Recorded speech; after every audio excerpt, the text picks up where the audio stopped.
কল্পনা করুন আপনি সমুদ্রের পাড় দিয়ে হাঁটছেন, হঠাৎ আপনার সামনে ভেসে উঠল সাপের মতো দেখতে এক দানবীয় জীব, যা লম্বা একটা আস্ত বাসের সমান। কোনো বৈজ্ঞানিক কল্প কাহিনী সিনেমা নয়, বাস্তবেই সমুদ্রের গভীরে বাস করে এমন এক অদ্ভুত প্রাণী যার নাম অরফিশ। ইতিহাসে সমুদ্রে যত ভুতুড়ে ড্রাগন বা সামুদ্রিক সাপের গল্প শোনা যায়, তার বেশিরভাগই জন্ম এই মাছ থেকে। তবে সবচেয়ে ভয়ানক বিষয় কি জানেন? এই মাছটি যখনই সমুদ্রের তলা থেকে উপরে ভেসে ওঠে, তখনই নাকি পৃথিবীতে নেমে আসে কোনো এক প্রাকৃতিক বিপর্যয় বা ভূমিকম্প। আজ আমরা জানব সমুদ্রের এই রহস্যময় প্রলয়ঙ্কারী মাছের আসল সত্য। বিজ্ঞানীদের মতে অরফিশ হলো পৃথিবীর সবচেয়ে লম্বা হাড়যুক্ত মাছ। এরা লম্বায় প্রায় 26 থেকে শুরু করে সর্বোচ্চ 50 ফুট পর্যন্ত হতে পারে। এদের শরীর চ্যাপ্টা, গায়ের রং চকচকে রূপালি। সবচেয়ে আকর্ষণীয় বিষয় হলো এদের মাথায় উজ্জ্বল লাল বা গোলাপি রঙের একটি ঝুঁটি, যা দেখতে অনেকটা রাজমুকুটের মতো লাগে।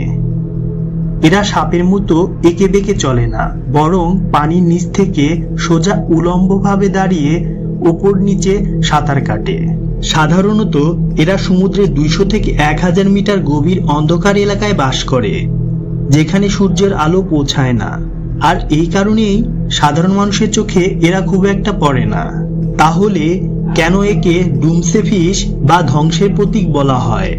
জাপানি লোকগাথায় এই মাছটিকে বলা হয় রিয়োগু নো সুকাই, যার অর্থ সমুদ্রের দেবতার প্রাসাদ থেকে আসা বার্তাবাহক। সেখানকার মানুষের বিশ্বাস, অরফিশ সমুদ্রের তলা থেকে উপরে ভেসে ওঠা মানেই তীব্র ভূমিকম্প বা সুনামি আসতে চলছে।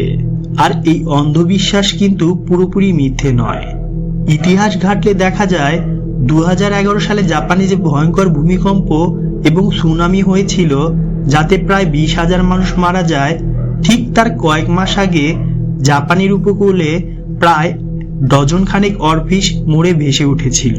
এমনকি সাম্প্রতিক সময়েও বিশ্বের যেখানেই এই মাছটির তীরে এসেছে, তার কিছুদিন পরেই সেখানে ভূমিকম্পের খবর পাওয়া গেছে। কিন্তু বিজ্ঞান কি এই অলৌকিক দাবি বিশ্বাস করে? বিজ্ঞানীরা এর পেছনে একটি দারুণ যৌক্তিক ব্যাখ্যা দিয়েছেন।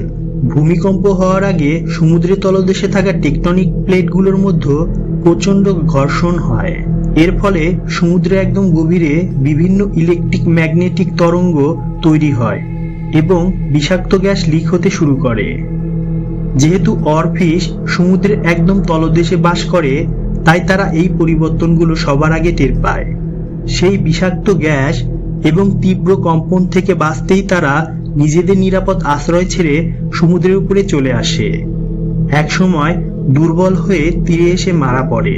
প্রকৃতির এই অদ্ভুত সৃষ্টি আমাদের মনে করিয়ে দেয় যে সমুদ্রের অন্ধকারের গভীরে আজও এমন এক রহস্য লুকিয়ে আছে যা মানুষের কল্পনার বাইরে।